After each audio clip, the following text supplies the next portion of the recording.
একটি নাম যেটা এখন সামাজিক যোগাযোগ মাধ্যম থেকে শুরু করে রাজনৈতিক অঙ্গন পর্যন্ত বারবার উঠে আসছে। সমর্থকদের কাছে তিনি সাহসের প্রতীক, সমালোচকদের কাছে বিতর্কিত, আর সাধারণ মানুষের কাছে একটি বড় প্রশ্ন চিহ্ন। কে এই শরীফ ওসমান হাদী? শরীফ ওসমান হাদী একজন পরিচিত সামাজিক ও রাজনৈতিক বিশ্লেষক হিসেবে পরিচিত এক নাম। তিনি মূলত সামাজিক যোগাযোগ মাধ্যমে তার বক্তব্য, বিশ্লেষণ এবং রাজনৈতিক মন্তব্যের মাধ্যমে পরিচিতি লাভ করেন। অনেকেই তাকে দেখেন একজন স্পষ্টভাষী কণ্ঠ হিসেবে, আবার কেউ কেউ বলেন তার বক্তব্য অতিরিক্ত সরাসরি। কিন্তু এক বিষয়ে সবাই একমত, তিনি কখনোই আলোচনার বাইরে থাকেন না। সামাজিক যোগাযোগ মাধ্যমে উত্থান।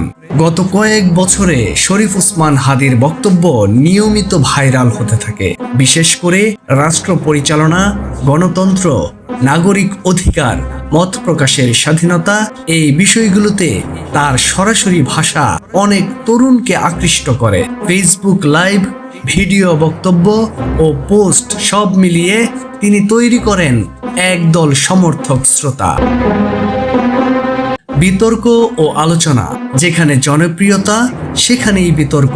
শরীফ ওসমান হাদীকে ঘিরে বিভিন্ন সময় তৈরি হয়েছে তীব্র আলোচনা। তার কিছু বক্তব্য নিয়ে কেউ প্রশ্ন তুলেছেন, কেউ একমত হয়েছেন, আবার কেউ সরাসরি বিরোধিতা করেছেন। তবে তিনি নিজে বরাবরই বলে এসেছেন, আমি ব্যক্তি নয়, বিষয় নিয়ে কথা বলি। এই অবস্থানই তাকে সাহসী ও জনপ্রিয় করে তুলেছে।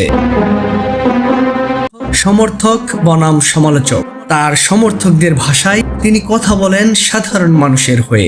অন্যদিকে সমালোচকদের মতে তার বক্তব্য আরও দায়িত্বশীল হওয়া উচিত। এই দ্বন্দ্বই শরীফ ওসমান হাদীকে করে তুলেছে একজন পোলারাইজিং ফিগার, যাকে ভালোবাসা ও সমালোচনা দুটোই সমানভাবে ঘিরে রেখেছে। তিনি কি চেয়েছিলেন? শরীফ ওসমান হাদীর বক্তব্য বিশ্লেষণ করলে দেখা যায় তিনি বারবার জোর দেন জবাবদিহিতা, স্বচ্ছতা, মত প্রকাশের অধিকার, নাগরিক সচেতনতা বিষয়ে। ইতিহাস বলে যারা প্রশ্ন তুলে তারাই আগে আলোচনায় আসে।